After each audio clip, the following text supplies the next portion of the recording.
지난 3주 동안 우리는 창조, 타락, 믿음이라는 큰 주제를 가지고 또 큰 그림을 가지고 하나님 나라, 커다란 하나님의 그 그림들을 살펴보았습니다.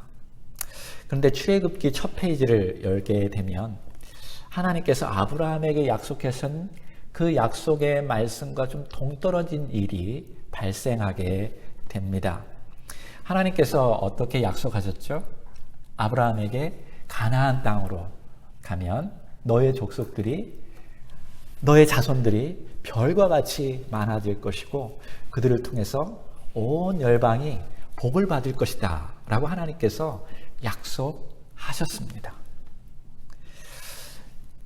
바로 아브라함의 자손 이삭이 태어났을 그때에는 그 약속이 풍성히 이루어지는 것처럼 느껴졌습니다. 하나님께서 엄청 축복하셔서 부유하게 되었거든요. 근데 이삭의 아들 야곱이 있으면서 갑자기 그 약속들이 흔들리기 시작하는 것을 느끼게 됩니다. 그러다가 야곱이 이스라엘이라는 이름을 바뀌고 나서 하나님께서 축복을 해주셔가지고 12자손이 또 번성하게 됩니다. 하나님의 약속이 또 금방 보여지게 이루어지는 것처럼 느껴집니다. 근데 또 하나님의 약속이 흔들리는 것처럼 느껴집니다. 왜냐하면 야곱의 자녀들 10명이 그 동생 요셉을 파는 아주 나쁜 일을 행하기 때문이죠. 하나님의 약속이 흔들리는 것처럼 보였습니다. 근데 신기하게도 또 요셉이 이집트에서 하나님의 은혜를 따라서 총리가 되고 결국 가나안 지역에 있었던 야곱의 자녀들이 이스라엘로 이집트로 들어오게 됩니다. 그래서 또 거기에서 하나님의 은혜에 힘입어서 번창하게 됩니다. 근데 출애굽기에 딱 들어오면서 갑자기 노예로 전락하는 일이 발생됩니다.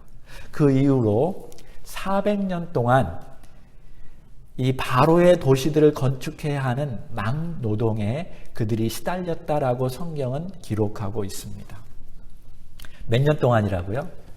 400년. 40년도, 아니 4년도, 40일도 아니라 400년 동안 막노동하면서 보냈다라는 거예요. 가나안 땅에도 아니라 이집트 땅에서 말입니다. 뭔가 아주 심각하게 잘못되었죠. 도대체 무엇이 문제일까요? 리더십의 부재인가요? 아니면 하나님께서 그 약속을 잊어버리신 건가요? 아니면 어쩌면 그냥 아브라함이라는 조상이 만들어낸 하나의 신화일까요? 어쩌면 400년 동안 있으면서 그 자손들은 끊임없는 고난 속에서 하나님을 잊어갔는지도 모르겠습니다. 어쩌면 하나님이 정말 살아계신 것인가요? 라고 의심을 품었는지도 모르겠습니다. 여러분, 하나님께서 우리를 부르시고 나서, 우리도 예수님 믿고 나서 처음에 얼마나 많은 은혜를 경험하셨나요? 하나님이 함께하는 것 같고, 하나님 우리가 동행하고, 우리의 필요를 또한 채워주면서 우리 처음 신앙생활 할 때 일반적으로 많은 은혜를 경험하게 됩니다. 그러면서 약간 업앤다운을 경험하죠. 이스라엘 자손들이 그랬던 것처럼. 때로는 하나님이 함께 하신 것 같고 때로는 어려운 일이 발생하면서 하나님이 나와 함께 하지 않는 것 같은 그런 생활들을 경험하게 됩니다. 그러다가 어느 순간 갑자기 업앤다운이 아니라 완전히 땅바닥에 깔아앉아서 1년도 아니라 2년도 아니라 우리가 생각하는 고난이 계속 지속될 때 과연 하나님이 계신가? 하나님이 정말 나를 생각하고 있는가? 라는 그런 의심에 빠질 때가 있습니다. 그럴 때 우리가 꼭 기억해야 하는 것이 있는데 하나님께서 성경에 뭐라고 말씀하셨는가라는 거예요. 그래서 큰 그림 속에서 하나님께서 분명히 말씀하신 그거를 깨달아 알아가야 합니다. 이스라엘 백성들에게 뭐라고 하나님이 말씀하셨을까요? 성경을 잘 보면요. 아브라함에게 너의 후손이 고난을 겪을 것이라고 미리 예고하셨어요.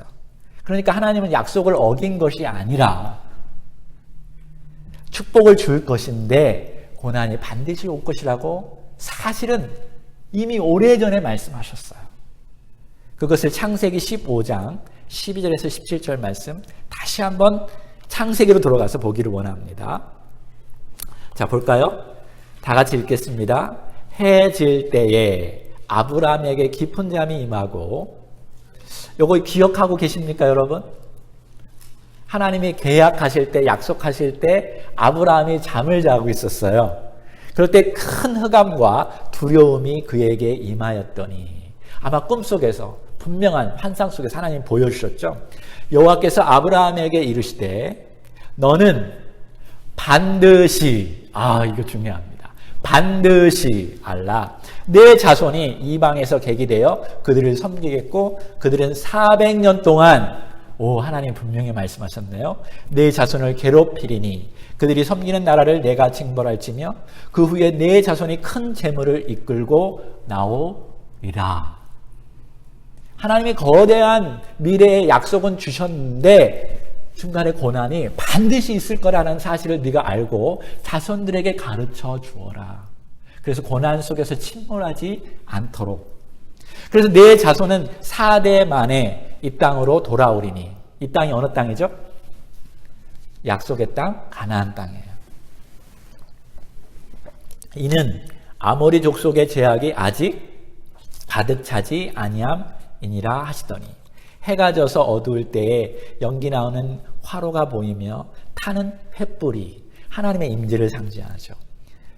쪼갠 고기 사이로, 지난주에 계약할 때 고기 사이로 하나님만 지나가셨더라. 기억나시죠? 재밌는 것은 하나님께서 분명한 약속, 계약을 하실 때에 분명하게 말씀하셨다라는 거예요. 그것도 강조하면서 반드시. 성경에 이런 단어는 여러분이 별표를 많이 쳐야 돼요. 그리고 꼭 암기해야 돼요. 예수님께서도 말씀하실 때 진실로, 어떤 때는 그걸 반복해요. 진실로, 진실로. 이것은 반드시 하나님께서 하시겠다라는 말씀이거든요.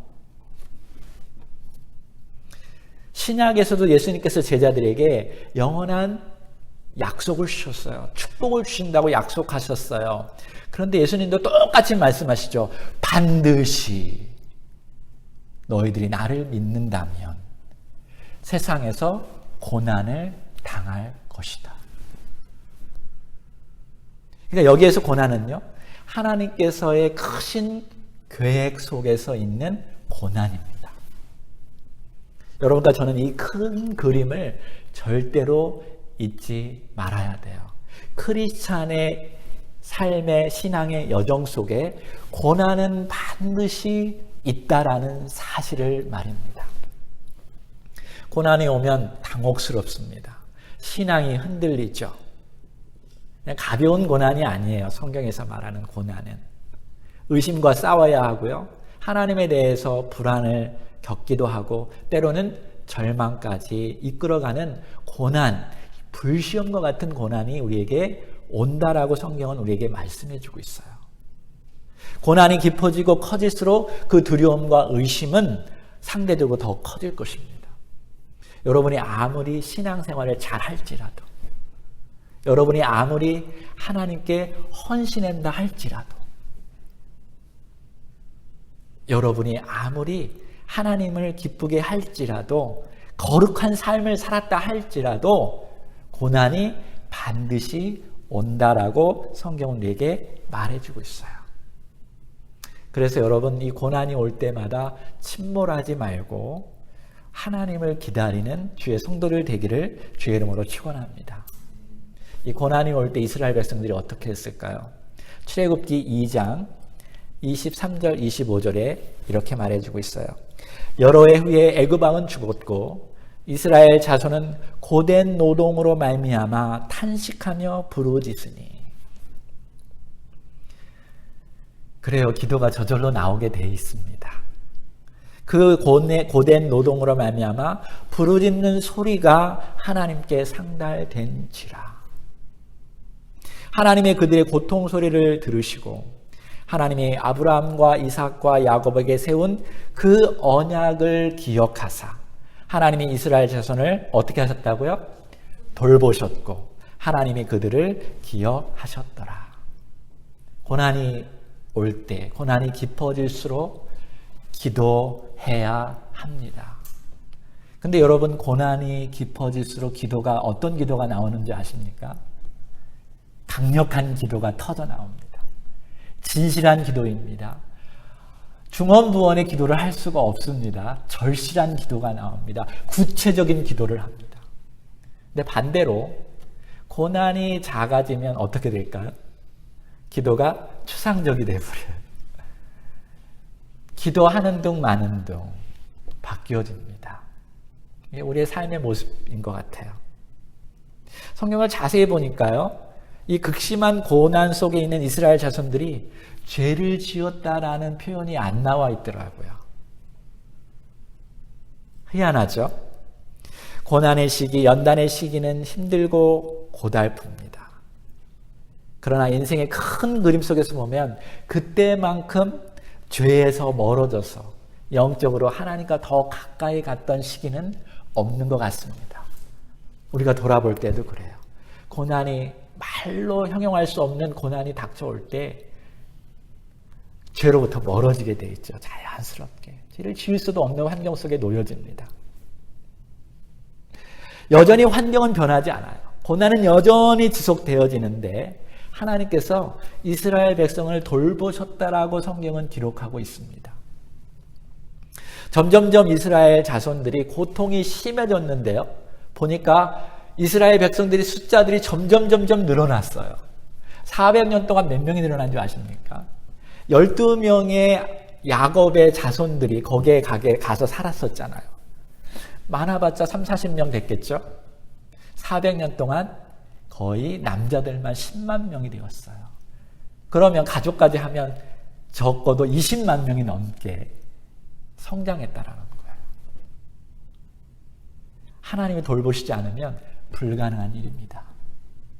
하나님이 돌보셨기 때문에 그 이집트에서 강력한 이집트에서 강력한 이민 정책을 폈던 그들에게 고센 땅을 하나님께서 허락하게 하시고 그 속에서도 여전히 살아갈 수 있는 음식과 필요한 것들을 하나님께서 다 제공한 줄로 믿으시기 바랍니다. 이제 감당할 수 없으니까 사실은 그들이 결국에는 위협을 느껴서 아들을 쳐 죽이는, 이스라엘 백성들의 첫째 아들, 남자아이들이 나오면 다 쳐 죽이는 그러한 일까지 하게 되었지만 그 전까지는 하나님께서 강력하게 이스라엘 백성을 돌보셨더라는 거예요.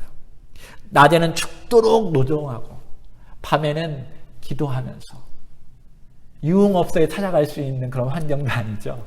다른 엉뚱한 일을 할 수 없어요. 기껏 할 수 있는 것이 부부간의 사랑해서 자녀를 낳고 자녀를 키우는 그 일을 했던 거예요. 자녀들이 건강했습니다. 아프다는 내용이 하나도 없더라고요. 신기하죠? 하나님 그 속에서도 여러분 크리스찬들을 돌보시는 것을 믿으시기 바랍니다. 저는 어쩌면 여러분의 고난을 다 알 수 없습니다. 여러분이 어떤 고난 속에 있는지도 모릅니다. 어떤 아픔을 가지고 살아가는지도 잘 모릅니다. 왜냐하면 여러분이 아니기 때문에 그래요. 얼마나 그것이 깊고 얼마나 그것이 오랫동안 여러분을 힘들게 하는지도 저는 잘 모릅니다. 하나님과 여러분과의 관계겠지요. 근데 분명한 것은 성경이 우리에게 말해주고 있어요. 고난은 주어진 것이고 그 고난 속에서도 여전히 하나님께서는 여러분을 돌보시고 계시다라는 사실을 말합니다. 오늘 말씀을 통해서 하나님께서 여러분을 위로하시길 원하시고 끝까지 버티시고 하나님 때를 기다리시기를 주의 이름으로 축원합니다. 두 번째, 하나님께서는 함께 하시는데요. 그 약속을 오늘 기억하시기를 바랍니다. 400년 동안 오랜 고난 끝에 하나님께서 10만 명이 넘는 이스라엘 남자들, 그 가족들까지 하면 20-30만이 되는 그들을 이집트에서 끄집어내는 약속의 땅으로 가기를 하나님이 원하셨어요. 그래서 하나님의 때가 되자 모세를 하나님이 부르시죠. 그 당시 이집트는요, 아주 부패할 만큼 심각하게 부패되었습니다. 그 한 예가 바로 이스라엘의 아이들을 낳자마자 다 죽이는 일을 감행했던 거죠.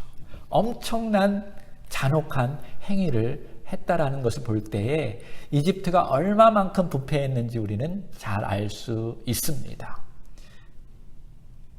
뿐만 아니라 약속의 땅 가나안 지역에 아모리 족속들이 엄청 살았는데 죄악으로 가득 찼다라는 것을 또한 우리는 알 수 있습니다.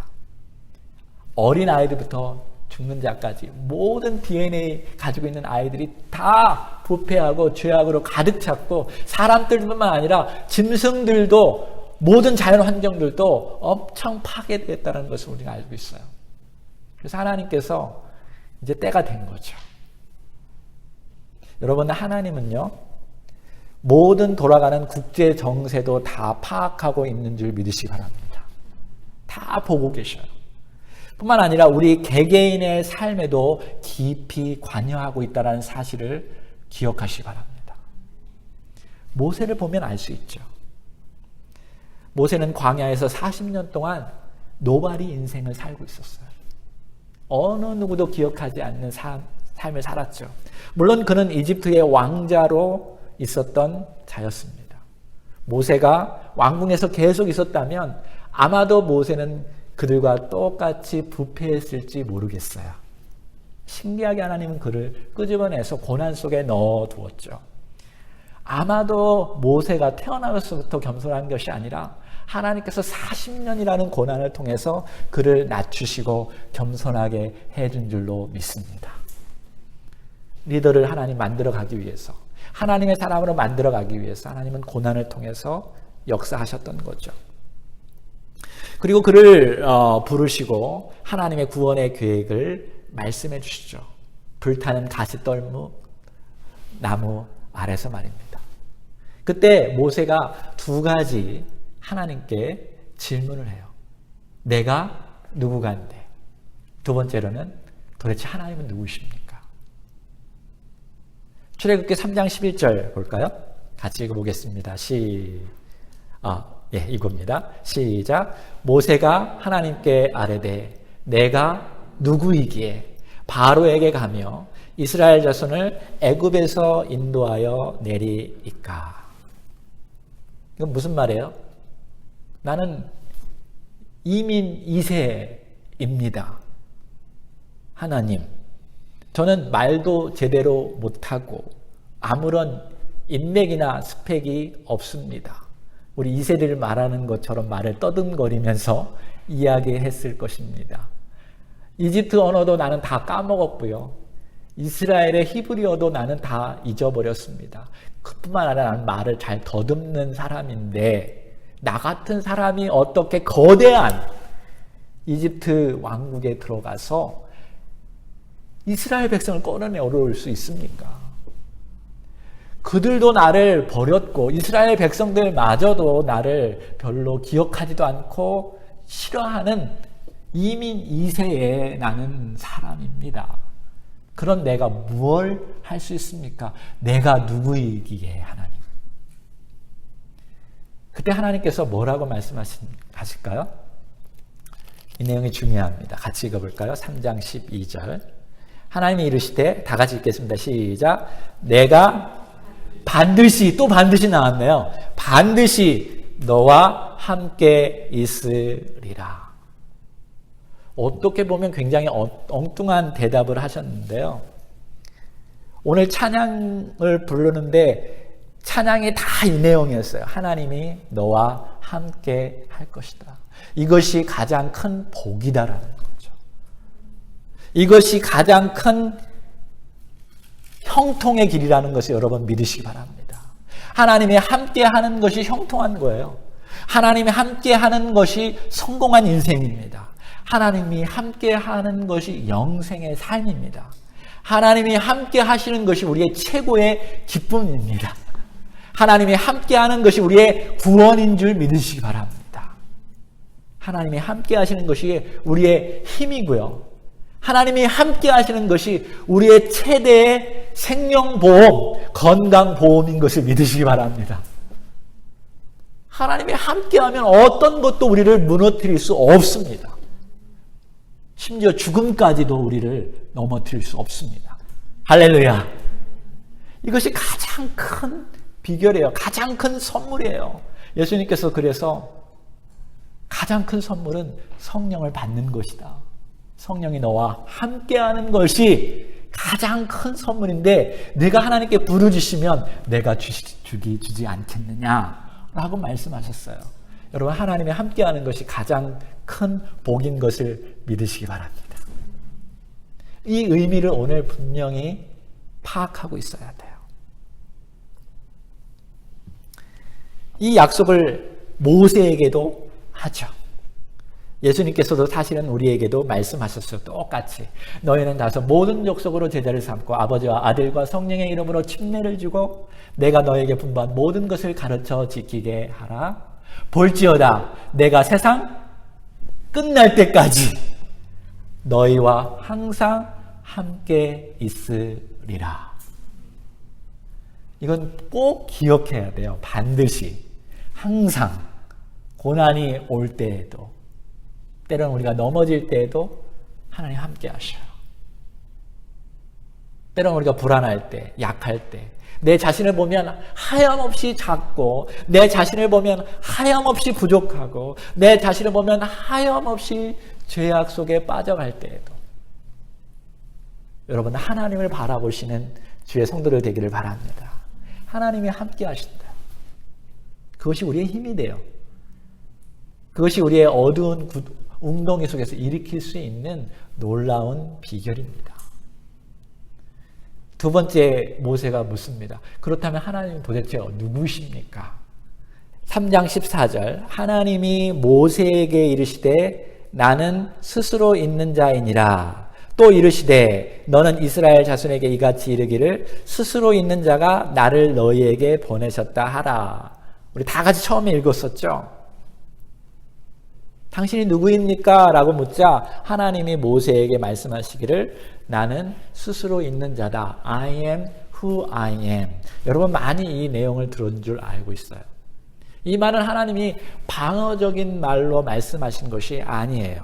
하나님은 다른 누구나 다른 어떤 물질이나 어떤 것으로도 자기 자신과 비교해서 설명할 수 없는, 자기 자신을 그렇게 규정할 수 없는 분이라는 것을 말씀하는 것이 바로 I am who I am 이라는 말이에요.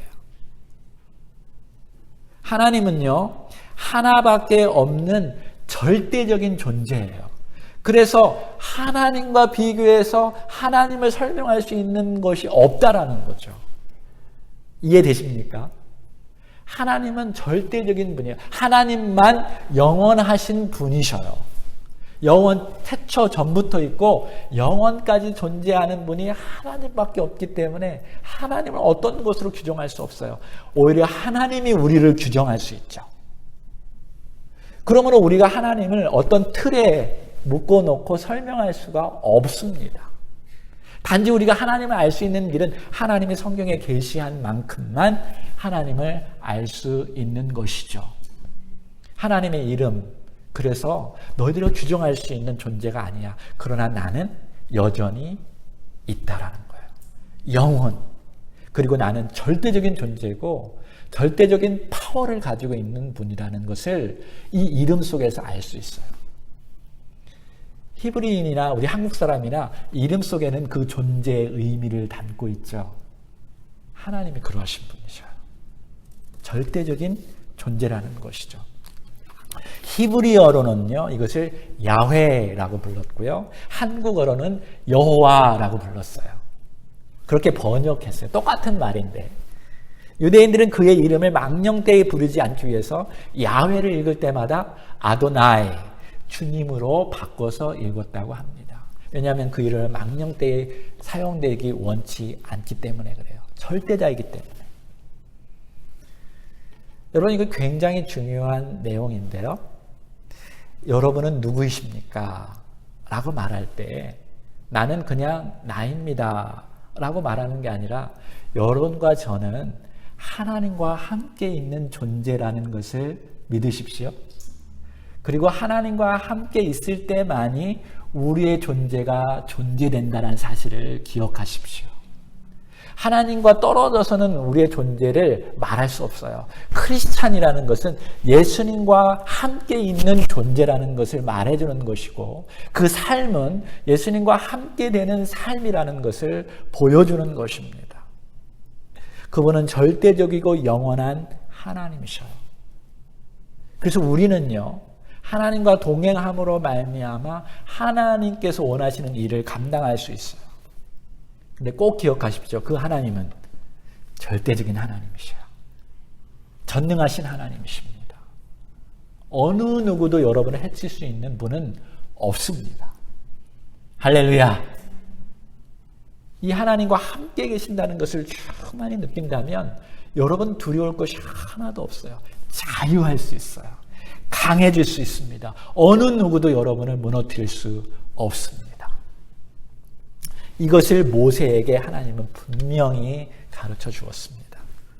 자, 마지막으로 삶의 전 연역을 드려야 하는데요. 모세가 어떻게 바로에게 가서 말했을까요? 모세는요, 바로에게 가서 긴 설명 없이 딱 한마디만 했어요. 하나님께서 이렇게 말하라고 했거든요. 내 백성을 보내라. Let my people go. 모세의 백성이 아니라 하나님의 백성을 보내라는 거예요. 모세는 그대로 하나님 말씀처럼 대언했을 뿐입니다. 다시 말해서 이 싸움은요, 하나님과 바로와의 싸움이에요. 바로는요, 이 성경적으로 볼 때에 사단을 의미하고 있어요. 영적인 어두운 세력을 의미하고 있는데, 이집트 사람들은 바로를 태양신으로 여겼고, 바로가 바로 자연계를 다 통치하는 최고의 신이라고 여겼던 거죠. 그때 절대자 하나님, 절대 능력을 가지고 있는 하나님이 이 바로와 대결하는 내용이 나오고 있습니다. 하나님께서 10가지 재앙을 통해서 바로가 절대 능력을 가진 자가 아니라는 것을 증거로 보여주는데, 누구한테 보여주냐면 이스라엘 백성들에게만 보여주는 것이 아니라 바로 자신과 바로를 따르고 있는 모든 이집트 사람들에게 분명히 하나님께서 가르쳐 주셔요. 더 재밌는 것은 바로의 마음을 강팍해서 계속적으로 거부하게 해요. 여러분, 한두 번 하고 돌이키다 보면 하나님의 절대적인 능력을 모든 백성들이 모르거든요. 그 중에는 흑암이라는 것을 하나님 내려서 완전히 태양신을 수치 가운데 하나님이 내려놓게 하시죠. 자, 더 갈수록 선명해지는 것은 이스라엘에 있었던 고센 땅, 이스라엘 백성들은 고센 땅에 있었는데 거기만 제외하고 하나님이 재앙을 내려요. 그러니까 분명히 이집트 사람들은 이것은 절대자 하나님만이 하신 일이라는 것을 알게 되었다라는 거예요. 자, 그때 사단을 상징하는 바로가 모세를 불러서 타협합니다.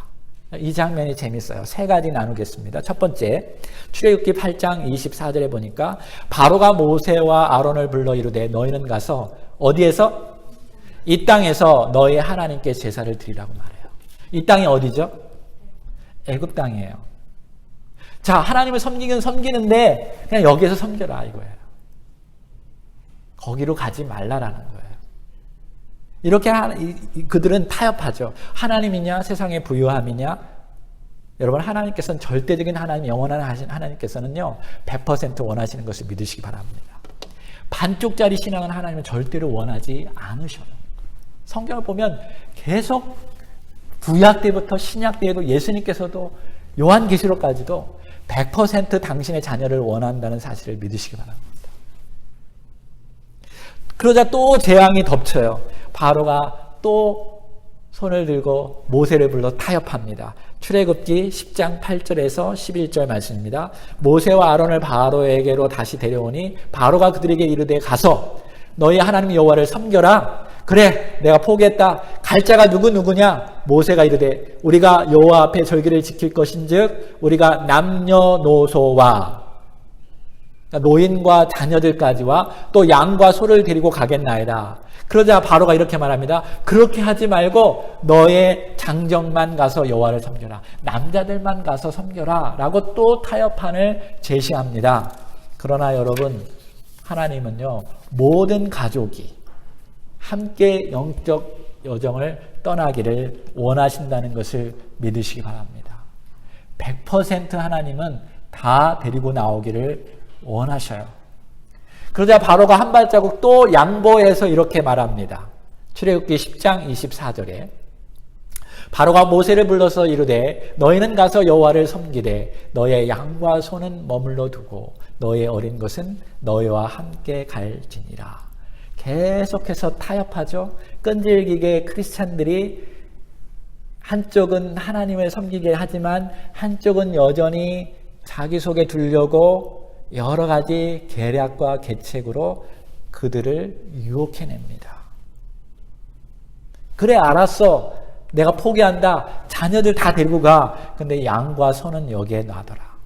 그때 25절, 28절에 모세가 이렇게 말하죠. 모세가 이르되 왕이라도, 바로 왕이라도 우리 하나님 여호와께, 절대자 하나님께 드릴 제사와 번제물을 우리에게 주어야 하겠고 우리의 가축도 우리와 함께 가고 한 마리라도 남길 수 없으니 우리가 그 중에서 가져다가 우리 하나님 여호와를 섬길 것이다. 여러분, 한 푼이라도 헛된 것에 사용하기를 원치 않는다는 거예요. 마귀 짓에 내가 한 재물이라도 사용하지 않겠다라는 의미예요. 이 모든 것이 다 하나님은요 100% 원한다라는 것이고, 마귀와 사탄은 우리가 어떻게 하면 조금이라도 자기 안에 머물러 두게 하려고 노력한다는 사실을 분명히 알아야 돼요. 조금이라도 부패함이 들어오면 여러분, 거룩함이 썩어져 가기 때문입니다. 이것이 기독교예요. 이것이 우리가 믿는 절대 다 하나님이에요. 이것이 기독교 신앙의 배타적이고 힘든 일이기도 합니다. 그래서 하나님은요 100% 우리의 삶을 원하셔요. 아멘입니까? 자, 그렇다면 이 말씀을 듣고 이제 다 내 재산을 다 팔아버리고 신학교에 들어가서 또 하나님이 부르신다면 선교지로 가야 합니까? 이렇게 해석하는 것은 잘못된 거죠. 하나님께서 물론 실제적으로 여러분에게 나타나서 그렇게 해라 하면 그렇게 하셔야겠지만 하나님 그렇게 하시지 않을 것입니다. 그렇다면 어떻게 우리가 해석하고 적용해야 할까요? 지금 주어진 모든 것이, 여러분의 가족과 여러분의 재산과 모든 것이 다 하나님께로 왔다라는 사실을 믿으시기 바랍니다. 100% 하나님이 주어진 것이라는 것을 믿고 이것은 100% 하나님의 영광을 위해서 사용되어야 된다는 것을 고백하시기 바랍니다. 바로 이거예요. 여러분의 삶의 모든 영역 속에서 하나님께 영광을 돌려야 돼요. 교회에서만이 아닙니다. 제가 늘 강조해요. 교회에서 헌금 많이 하고 교회에서 사람들에게 봉사 많이 하고, 그런데 사회에 나아가서는 직장일 대충대충 하고 가족한테는 대충대충 하고 자기 함부로 하고 자기 중심적으로 행동하고, 그게 아니라는 거예요. 삶의 모든 영역 속에서 하나님이 여러분의 주인임을, 그리고 하나님의 명령을 여러분이 지키는 하나님의 종임을, 그래서 내 가족부터 내 이웃같이 내 몸같이 사랑하는 그런 삶을 살아가는 것이 100% 하나님께 영광을 돌리는 삶이라는 것을 믿으시기 바랍니다. 그래서 나의 삶의 전생에 전인격적으로 모든 가족, 모든 재산, 영적이고 내면적이고 물질적인 모든 것까지 다 거룩해야 하고요. 진실해야 하고요. 선을 행해야 돼요. 그것이 바로 100% 하나님께 드리는 삶인 거예요.